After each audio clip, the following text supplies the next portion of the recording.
Hi dear friends and subscribers, welcome to the Cricket Happening Show with your host Ram once again. And in this part of the cricket show, I'm only going to talk about some cricket news because there's not much happening.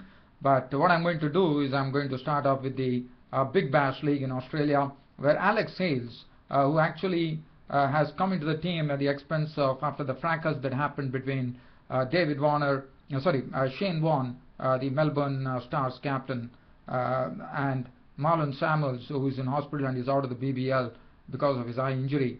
It was Alex Hales who was roped in, and Alex Hales, in the first match that he played, replacing Marlon Samuels, he was playing for Melbourne Renegades.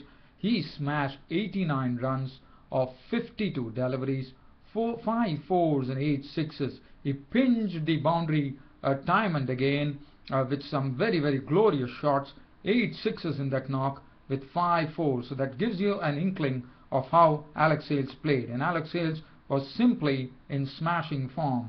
In fact, Melbourne Renegades made 178 for 5 of 20 overs. Alex Hales, definitely the architect of the whole show with his 89, going on to pick up the man of the match award. There's no doubt about it, because this was his knock, which was a very splendid knock, and he was supported by the acting captain, because as you know, there is no Marlon Samuels.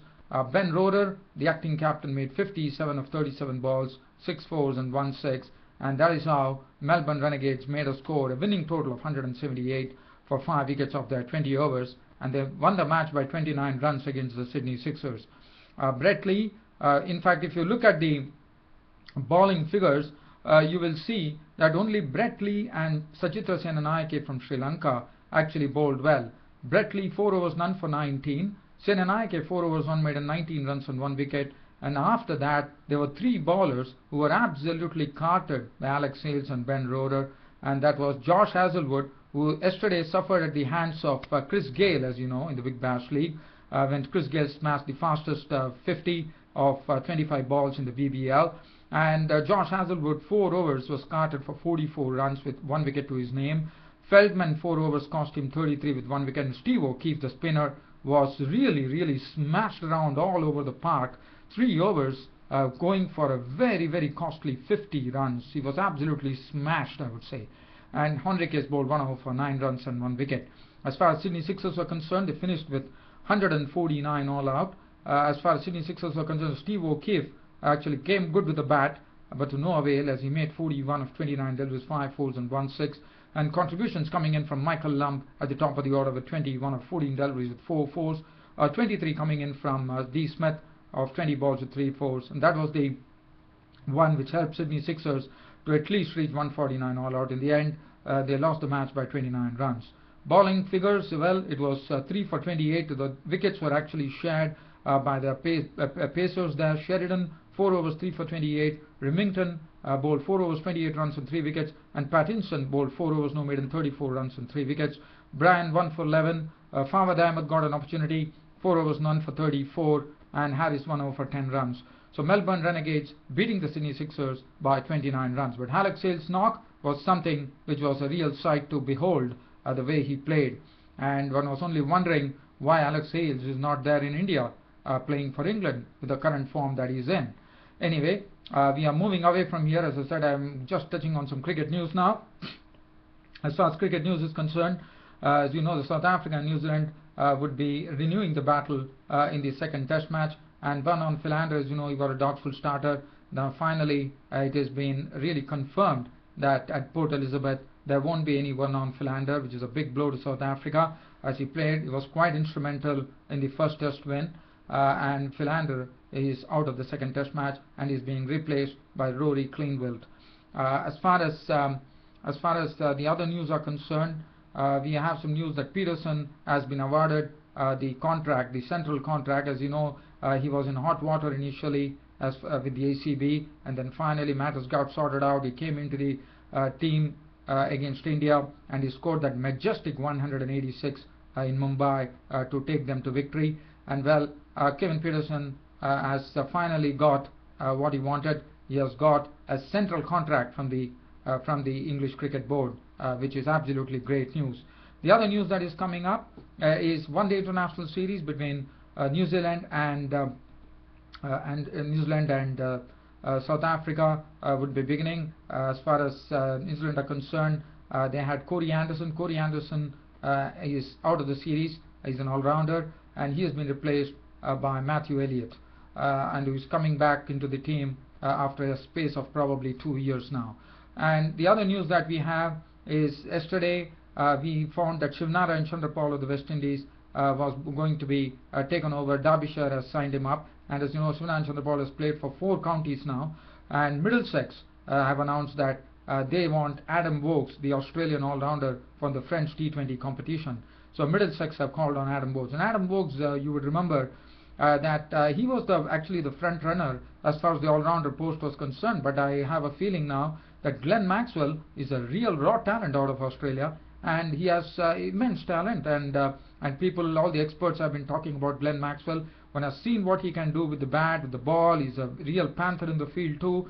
And Adam Voges, I think, has lost an opportunity now because once upon a time Adam Voges was a real explosive player, and one would have expected him to play as an all-rounder for Australia, but probably now the chances have definitely dimmed for Adam Voges, and well, it's going to be, I'm sure Glenn Maxwell has already taken that opportunity, and he's going to make that place his own now as far as an all-rounder is concerned.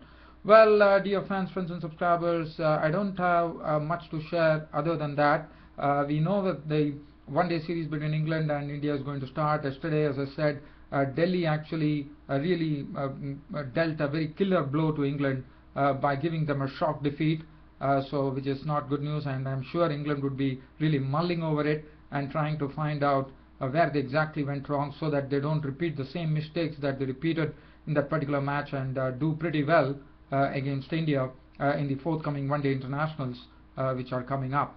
Well, other than that, dear fans, friends and subscribers, that's it from me, your host. Again, this is a very, very short update. As I said, there was not much to really talk about. Well, I can just talk about Michael Hussey, the Australian who has retired now. He's not been selected for the one-dayers too, so he's all done and dusted as far as international cricket is concerned, but I'm sure he'll be playing probably in the Big Bash League, and he'll be playing in the IPL probably. Well, one has to wait and watch. But other than that, I think it's something that one would really, as I said, everyone, the whole world is going to miss Michael Hussey, because as I said, he was such a wonderful character, and it's really surprising to see that Hussey has called time on his career. But well, he knows the reasons why he has done that. And there is one surprise which is coming up in the Big Bash League, and that is left arm spinner Mark Higgs.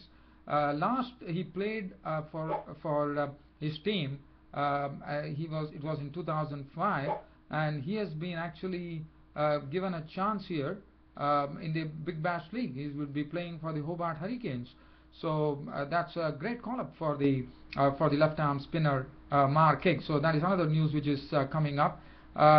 Well, as you know, Mark Higgs, one would remember, he also played for New South Wales, and he also played for South Australia till 2005, and he also he didn't get any chance, like he didn't play for the real Australian team, but he definitely represented Australia A, and he also went to the ICC Knockout Trophy in Kenya. So well, that is another news which is coming up. Mark Higgs has been roped in by Hobart Hurricanes. Well, dear fans, friends and subscribers, just trying to fill in the blanks and see what else I can cover on this part of this cricket news here. But that's about it, dear fans. As I said, your support has been tremendous. Keep the support coming. I'm really overwhelmed by the support that I'm getting for this Cricket Happening show. It really gels well, and I too gel well with you, and and this cricket show, as I said, is definitely a success because of you all guys. Whenever I find time on my cricket show, I try to thank you all for that real support that you're showing for this Cricket Happening show. Well, dear fans, friends and subscribers, unfortunately I'm always running out of time. As you know, this cricket show is done by me purely for a passion, because it really motivates me, and it gives me that oomph to go on for the day. It is like a tonic for me for the day. If I don't do my Cricket Happening show, I feel absolutely empty-handed. So I really love talking about cricket to you all guys who have been a terrific bunch of guys. supporting this show. Thanks for your company and thanks for watching Cricket Happenings. Your host Ram will see you tomorrow. Thank you.